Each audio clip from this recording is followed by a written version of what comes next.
The Heroes of Olympus, Book 5, The Blood of Olympus, by Rick Riordan. Chapter 57. Piper. Piper wished she could charm herself to sleep. It may have worked on Gaia, but the last 2 nights she'd hardly gotten a wink. The days were fine. She loved being back with her friends, Lacey and Mitchell, and all the other Aphrodite kids. Even her bratty second-in-command, Drew Tanaka, seemed relieved, probably because Piper could run things and give Drew more time for gossip and in-cabin beauty treatments. Piper kept busy helping Reyna and Annabeth coordinate between the Greeks and Romans. To Piper's surprise, the other 2 girls valued her skills as a go-between to smooth over any conflicts. There weren't many, but Piper did manage to return some Roman helmets that mysteriously made their way into the camp's store.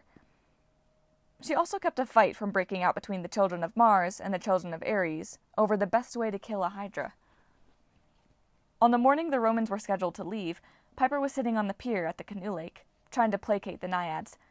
Some of the lake spirits thought the Roman guys were so hot that they, too, wanted to leave for Camp Jupiter.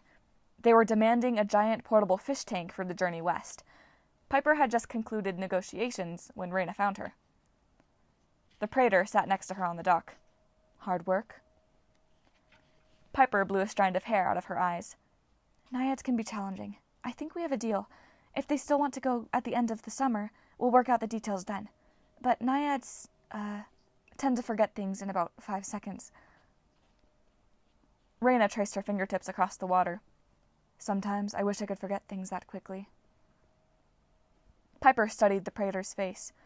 Reyna was one demigod who hadn't seemed to change during the war with the giants, at least not on the outside. She still had the same strong, unstoppable gaze, the same regal, beautiful face. She wore her armor and purple cloak as easily as most people would wear shorts and a t-shirt. Piper couldn't understand how anyone could take on so much pain, shoulder so much responsibility, without breaking. She wondered if Reyna ever had anyone to confide in. "You did so much," Piper said, "for both camps. Without you, none of it would have been possible." "All of us played a part." "Sure, but I just wish you got more credit." Reyna laughed gently. "Thank you, Piper, but I don't want attention. You understand what that's like, don't you?" Piper did. They were so different, but she understood not wanting to attract attention. Piper had wished for that her whole life, with her dad's fame, the paparazzi, the photos and scandal stories in the press. She met so many people who said, "Oh, I want to be famous. That would be so great." But they had no idea what it was really like. She'd seen the toll it took on her father. Piper wanted nothing to do with it. She could understand the appeal of the Roman way, too. To blend in, to be one of the team, work as a part of a well-oiled machine. Even so, Reyna had risen to the top. She couldn't stay hidden. "Your power from your mom," Piper said. "You can lend strength to others?" Reyna pursed her lips. "Nico told you?" "No, I just sensed it, watching you lead the Legion. That must drain you. How do you get that strength back?" "When I get the strength back, I'll let you know." She said it like a joke, but Piper sensed the sadness behind her words. "You're always welcome here," Piper said. "If you need to take a break, get away, you've got Frank now. He could assume more responsibility for a while. It might do you good to take some time for yourself, when nobody is going to be looking at you, as praetor." Reyna met her eyes, as if trying to gauge how serious the offer was. "Would I be expected to sing that odd song about how Grandma puts on her armor?" "Not unless you really want to. But we might have to ban you from Capture the Flag. I have a feeling you could go against the entire camp solo and still beat us." Reyna smirked. "I'll consider the offer. Thank you." She adjusted her dagger, and for a moment Piper thought about her own blade, Catoptris, which was now locked in her hope chest in her cabin. Ever since Athens, when she'd used the blade to stab the giant Enceladus, its visions had stopped completely. "I wonder," Reyna said.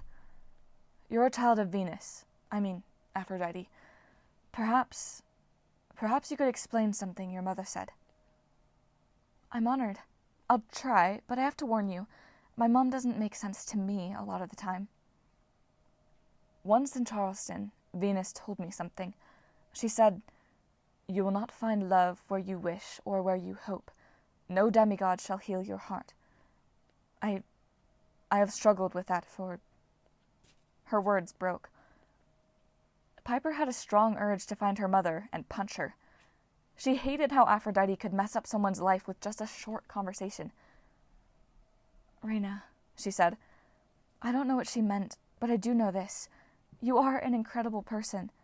There is someone out there for you. Maybe it's not a demigod. Maybe it's a mortal, or I don't know. But when it's meant to happen, it will. And when it does, hey, you have friends. Lots of friends, both Greek and Roman. The thing about you being everyone's source of strength, sometimes you might forget that you need to draw strength from others. I'm here for you."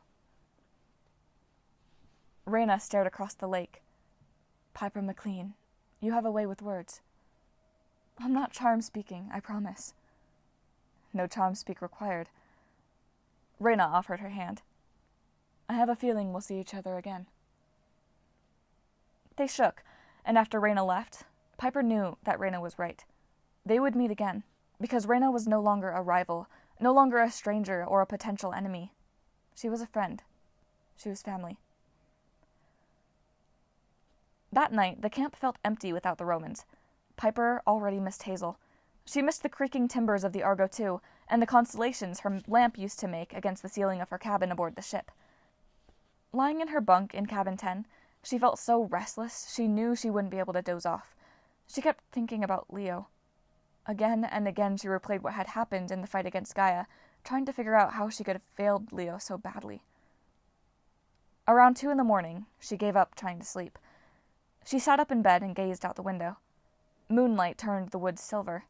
The smells of the sea and the strawberry fields wafted in the breeze.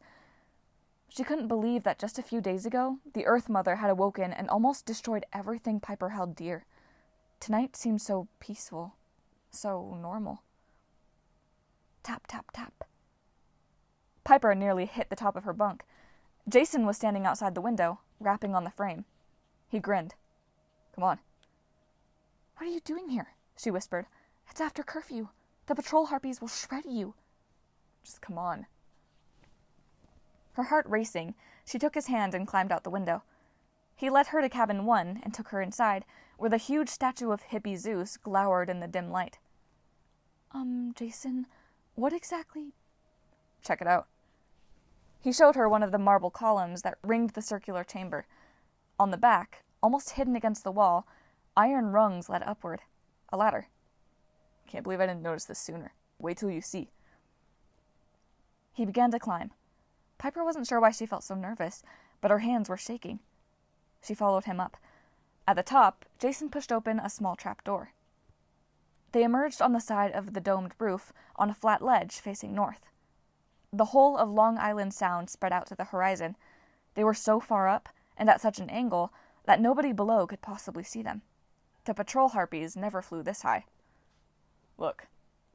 Jason pointed at the stars, which made a splash of diamonds across the sky. Better jewels than even Hazel Levesque could have summoned. "Beautiful." Piper snuggled up against Jason, and he put his arms around her. "But aren't you going to get in trouble?" "Who cares?" Jason asked. Piper laughed quietly. "Who are you?"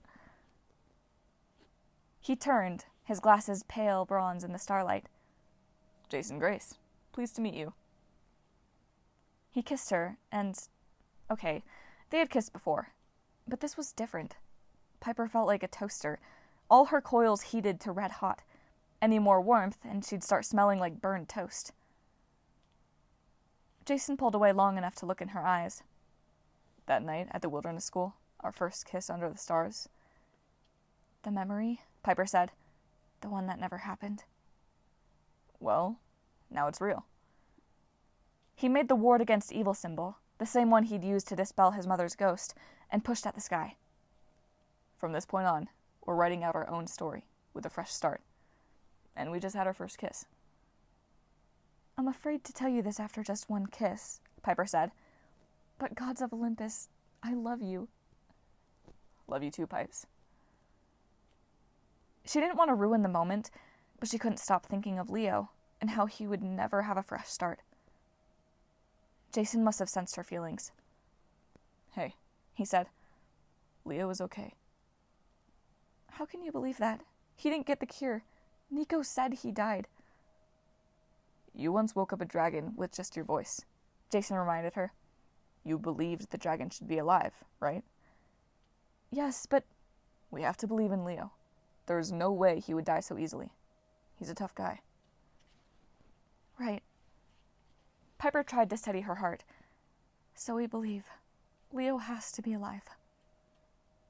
"You remember the time in Detroit, when he flattened Ma Gasket with a car engine?" "Or those dwarves in Bologna?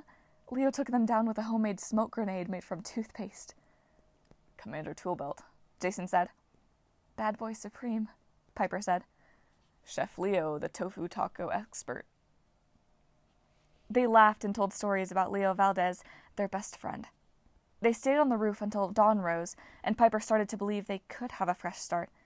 It might even be possible to tell a new story in which Leo was still out there, somewhere.